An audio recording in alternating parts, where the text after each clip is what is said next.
De certa forma, eu vou até propor que você ganhe aí alguma condecoração aí do Ministério da Defesa, etc., porque você tem uma visão muito parecida com a visão dos militares. Eu sei que a imagem dos militares aí com Paulo Cogos e o Gustavo Lopes anda meio em baixa ultimamente, né? Mas, de qualquer forma, peço à nossa audiência que considere a história de uma forma um pouco mais abrangente e você vai perceber que falta no Brasil grupos de estudo ou think tanks que pensem o Brasil estrategicamente, isso que você chamou nos seus vídeos de um planejamento de para onde o Brasil deveria estar caminhando. Bom, isso é uma característica dos militares, eu posso compartilhar com você, porque eu vivi 32 anos olhando o Brasil e me sentindo partícipe de um projeto nacional, ou seja, isso faz parte do DNA dos militares. E por que eu quero fazer essa provocação com você? É que nós, militares, nós olhamos os interesses do Brasil. Mesmo eu morando aqui nos Estados Unidos, eu faço todas as minhas análises de geopolítica colocando o Brasil como centro da minha análise e perguntando, sim, e daí para o Brasil? Qual é a consequência para o Brasil? Como é que o Brasil se coloca nessa discussão? E eu vejo que você tem uma pegada muito parecida. Você mora do outro lado, né, lá na Austrália, mas eu queria te fazer uma provocação, porque você tem instigado a esquerda a justamente reconhecer que o Lula, muitas e muitas vezes, a política do PT, eu acho até que você faz isso com uma certa malícia e maldade, maldade eu digo no discurso, né? Porque você meio que provoca dizendo para eles que o Lula é um capacho do Biden. Eu já vi você usar essa expressão várias vezes. E eu que moro aqui nos Estados Vassalo. Unidos, O vassalo do Biden. um vassalo, né? Um vassalo do Biden. E, de certa maneira, eu que moro aqui nos Estados Unidos, eu faço sempre as análises pensando no seguinte: qual o interesse do Brasil? E eu percebo que você é uma das poucas vozes que não se deixou levar muito pela aquela ideia do próprio governo Bolsonaro, que o governo Bolsonaro ele teve uma aproximação com o Trump, mas depois que o Trump ele é ejetado, antes do Bolsonaro, nós percebemos a mudança da política externa dos Estados Unidos. E uma grande vantagem do Trump com o Bolsonaro, e eu vi você fazendo menção a isso também, é que o tal do Make America Great Again, o MAGA, o Bolsonaro tinha o seu jeito tupiniquim de falar a mesma coisa, que seria o Brasil acima de tudo e Deus acima de todos, que são visões soberanistas, né? Então eu queria que você falasse um pouquinho para a gente o seguinte: eu tenho a impressão que você olha os Estados Unidos da mesma forma que muitas vezes os militares olham, porque nós, militares, olhamos os interesses do Brasil colocando a parte comercial com a China, por exemplo, e colocando a nossa relação científica e tecnológica com o Ocidente, mas nós olhamos sempre como inserir o Brasil dentro de uma política internacional, uma política externa mais equilibrada. E o governo do PT hoje parece que está numa política externa meio esquizofrênica, né? Querendo se colocar contra Israel, contra os Estados Unidos, mas ao mesmo tempo você denuncia. Ele quer abraçar as agendas da ONU, as agendas ambientais. Como é que você está enxergando esse momento aí das nossas esquerdas no Brasil? Laquim, eu faço uma brincadeira que tem um grande fundo de verdade, que eu falo, gente, hoje eu não acredito mais em ninguém. Só na tia do Zap.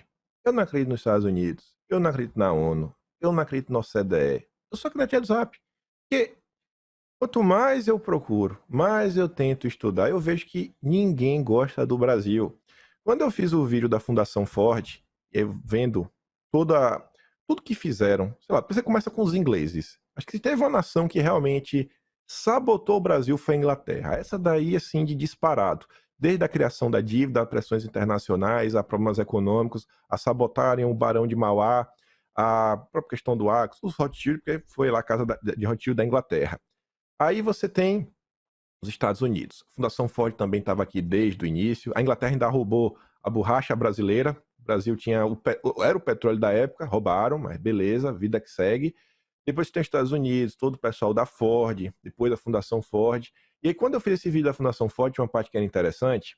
Se eu não me engano, foi o McNamara, era a época o representante da Fundação Ford da época. Não tenho certeza se era esse cara na época. Mas, enfim, um desses representantes, eu lembro que ele chegou a vir ao Brasil e ele perguntou ao FHC como é que estava a visão do brasileiro em relação aos Estados Unidos. E aí o FHC falou, tá de boa, velho, tá de relaxa, agora tá de boa, agora todo mundo acha que vocês são bonzinhos. E assim, quando eu vi isso, e aí juntando, porque você lê os jornais antigos, pelo menos os que estão disponíveis na Biblioteca Nacional, aí você pode falar, às vezes são jornais, sei lá, de um viés que não gostasse. Pô, mas a maior parte dos jornais meio que pensavam de uma forma relativamente similar. Enfim, eu percebo sempre textos que os jornalistas corriqueiramente colocam o Brasil no centro da discussão, que corriqueiramente aparecem termos como, poxa, precisamos valorizar o patriotismo, tal pessoa é um patriota, tal pessoa não é patriota. Muitas vezes elas apontavam tal pessoa está servindo a interesses do capital estrangeiro, coisas que hoje em dia, assim, estão em desuso. Tanto todo mundo fala, pô, graças a Bolsonaro o Brasil começou a recuperar esse sentimento de paz, sentimento de nação, a volta do amor ao Brasil que ninguém ligava, mas ninguém ligava mesmo. E aí eu acho que o tempo vai passando, e eu acho que vem também acontecendo uma espécie de emburrecimento nacional, que as pessoas começaram a parar de discutir política, parar de se preocupar com tudo. Então naquela época de política, religião e futebol não se discute. E aí a gente fica nesse estágio latente por anos e anos e anos e anos, até que chega 2013 e aí a população começa a acordar de novo. Então eu acho que nesse tempo começou a se criar uma ideia que Estados Unidos é bonzinho, China é malvada. Eu parto do pressuposto que ambos são maus. Eu não apoio nenhum dos dois. Eu não acho que a União Europeia é do bem. Eu não acho que ninguém é do bem. Eu acho que no final do dia é só o interesse brasileiro que a gente tem que prestar atenção e se importar. Esse país não está do nosso lado. O país.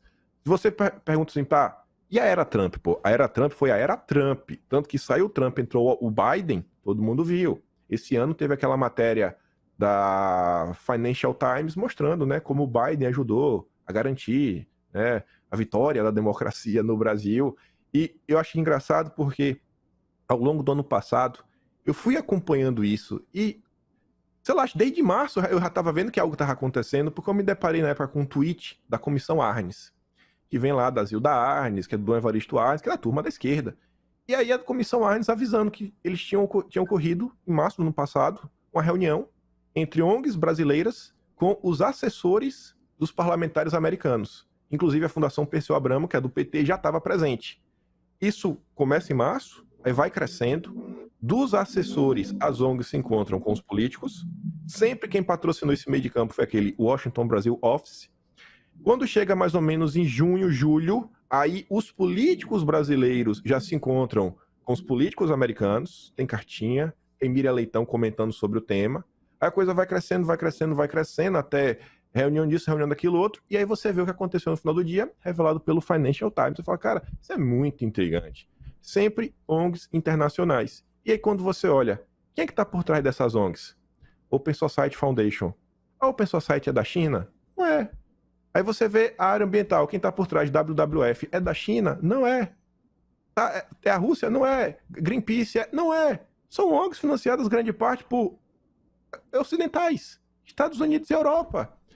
Isso faz da China boazinha? Não, a China é do mal. Olha todo o projeto deles, o que eles querem fazer, eles deixam claro. Olha o que é o projeto da nova Rota da Seda, o Belt and Road Initiative. Eles querem comprar exatamente os setores estratégicos do país. Eles querem comprar outro país. Eles comandarem. A gente já sabe, ele é aquele inimigo que avisa. Eu sou seu inimigo. A gente já sabe. Só que o pessoal tem essa visão romantizada que não, a União Europeia está do nosso lado. Não tá, gente. Mas não tá mesmo. E aí, ao longo também desse processo de leitura e entendimento, e aí eu falo isso realmente de coração, eu vejo que, por muito tempo, cara, não dá para falar. Você pega, você vê as movimentações, o que os governos militares fizeram. Lá existiu essa discussão de soberania, lá existiu essa questão de metas, para onde nós vamos, qual é o projeto, teve a questão do Carajás, todo aquele projeto de desenvolvimento por norte, tudo isso aconteceu. E ao tentarem fazer isso, cara, as forças externas moveram rios e terras, Peitar a reunião lá da ONU em Estocolmo 72, aquilo aí não foi fácil, os caras peitaram. Foi tanta pressão que depois, minimamente, para eles cederem um pouquinho para ver se diminui a pressão, criaram a SEMA, que foi a primeira Secretaria do Meio Ambiente, que o Brasil nem isso tinha. Então, beleza, cria a SEMA aí. mas é o tempo todo atuando contra. E você pega, você vê os relatórios, você vê os dossiês que eles mesmos produziam, você vê as matérias da época, eles mostrando, olha o que a imprensa está falando, olha por onde está vindo a penetração. E uma tentativa de minar o governo. Você vê, o governo militar, ele sofre a sua primeira grande crise perante a população na crise do petróleo. A crise do petróleo de 73. O que aconteceu no ano antes? O relatório do Clube de Roma sobre os limites do crescimento, que falou que a Terra ia acabar e que tinha que parar, combustível fóssil chegar ao fim. Em 78, aí já tem uma matéria que deixa, assim, alguém fez essa análise na época, mas em 78 é uma matéria óbvia, assim, que é da revista Manchete, que falava, ó, a crise do petróleo, 73, teve como uma das coisas que reforçaram essa crise o relatório do Clube de Roma, dos limites do crescimento. E você vai, olha que coincidência, os caras vão lá, são dois países que estavam no foco, Índia e Brasil, peitando, falam, não, a gente vai se desenvolver, vai ter indústria, o Brasil vai pra frente. Não, vai lá e é sabotado. E toma uma rasteira, mas uma rasteira com força, que é a crise do petróleo. A gente fala do pró-álcool, sai no governo militar. Mas as questões ligadas ao álcool, você pode se remeter pelo menos 1930. Já tinha tecnologia no Brasil. E aí, na época, a imprensa falava que era urgente que a gente se debruçasse sobre isso, porque se a gente tira o álcool do papel, a gente ganhava independência do capital internacional, a gente não ia ficar vulnerável a alterações no câmbio, nos valores do petróleo, a gente não tá de boa. 1930, por que isso não saiu do papel? Por que você fica se questionando para falar, ó, os Rockefeller estão aqui, ó, os Rockefeller, eles estão levando todos o nosso ouro. Aí você às vezes não pode ter a resposta porque saiu. Só que você corre para 1957, no Brasil, tivemos a CPI, eu chamo de CPI dos Rockefeller, porque foi uma CPI em cima da Esso, uma CPI em cima da Shell e outras petrolíferas americanas.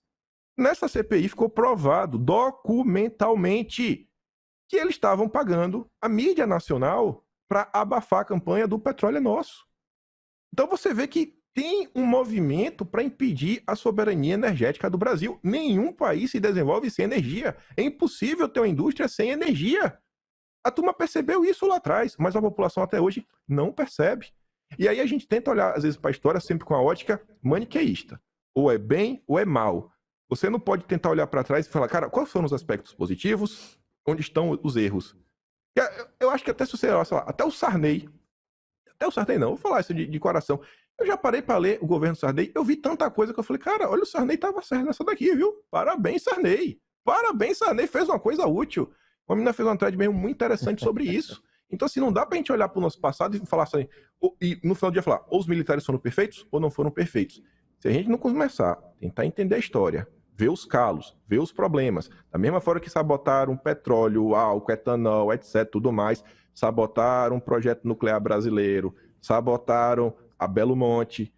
O Rodrigo Agostinho tá falando na possibilidade dessa renovação da concessão de Belo Monte já está construída, produz 10% da energia nacional, mas a depender se não poder garantir a vida, etc, lá do Xingu, vai ter que reduzir a capacidade de produção. Olha o absurdo! Energia limpa renovável. Tá vendo que essa agenda é de mentira, que eles não estão nem aí pra nada? Assim, eu fico maluco. A gente começar a falar aqui de Brasil, eu fico maluco. De segunda a sexta, às 20 horas, horário de Brasília.